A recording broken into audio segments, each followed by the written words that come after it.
Greetings everybody, we are at Hannover Messe on Critical Manufacturing booth and we're here with Jeff Winter. He needs no introduction, he's our board of advisory member. He's also at Critical Manufacturing now, the VP role for business and strategy. Now, I want to point out the attention, Jeff's Corner. What exactly is it?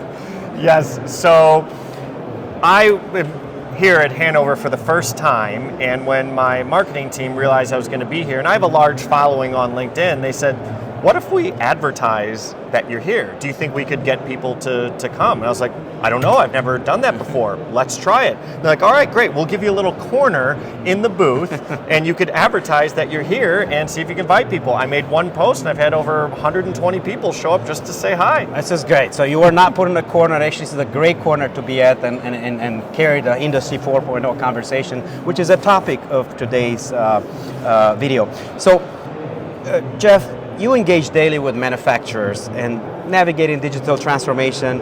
What misconceptions do you often see from the MES and Industry 4.0 perspective?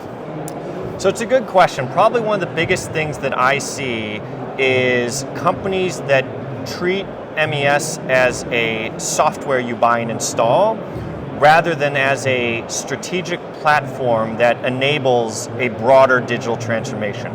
And that concept is very similar to Industry 4.0. I see companies that look at Industry 4.0 as taking advantage of all the new technologies that are out there for what to buy and what to adopt, rather than thinking about it in terms of how are we going to change our manufacturing? How are we going to change the way that our employees work? How are we going to change the way that we provide value and capture value? So I end up spending a lot of my time shifting the conversations with MES to a strategic platform that where you don't talk anymore about features, instead we talk about the outcomes that you have.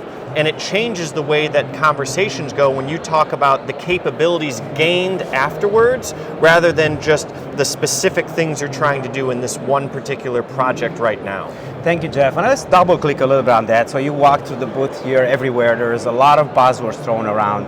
What, in such a crowded place, when tech buzzwords and focus on, how do you get it? How do you get the manufacturer? How can manufacturer cut through the noise and focus on technologies that deliver real value, measurable results?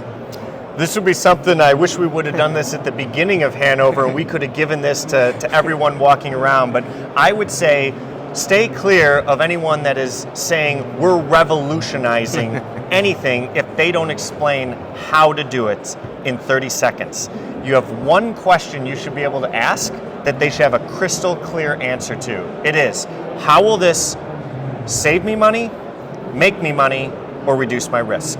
30 seconds, go. Thank you for that. So, obviously you talk to a lot of system integrators as well as end user global manufacturer. What are you seeing the biggest ROI on MES implementation? This may seem silly, but the biggest thing is back to the most basic aspect of, can you see what's going on in your manufacturing facility, in your manufacturing processes? That's the first half. Can you see what's going on? But the second, equally important, is can you act on anything that you just saw? If you can do that, you're going to have your highest ROI.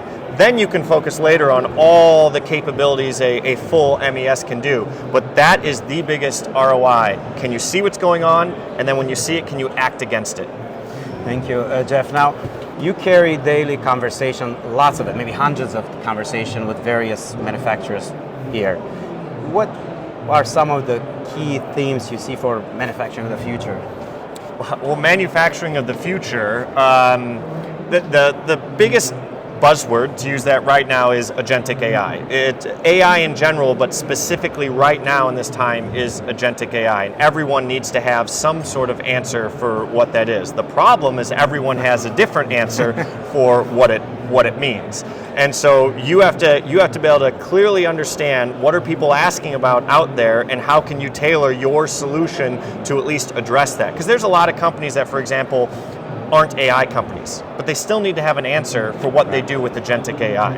And so that's probably the biggest one I would see that is topical of Hannover Messe 2025 is what are you doing how are you leveraging, how are you taking advantage of AI? That's not quite the factory of the future, but it's the topic that every booth here has some sort of angle towards. Right. Are there challenges that you hope to hear more from the visitors this year? Challenges I want to hear more from the visitors, I'm going to say back to what I asked earlier, I want them to challenge all the vendors here a little bit better to be able to articulate in 30 seconds what it is that you help them do. Because a lot of the booths here, I've never been to a conference this large in my life, and a lot of the booths here are saying similar things, but you don't really know what role they play within it. And it needs to be crystal clear to understand I get your value immediately as to what you do and why I should work with you. Got it. Thank you, Jeff. And if you're in the audience, have questions for Jeff, feel free to leverage the hashtag, or better yet, if you're at Hannover, stop at Jeff's Corner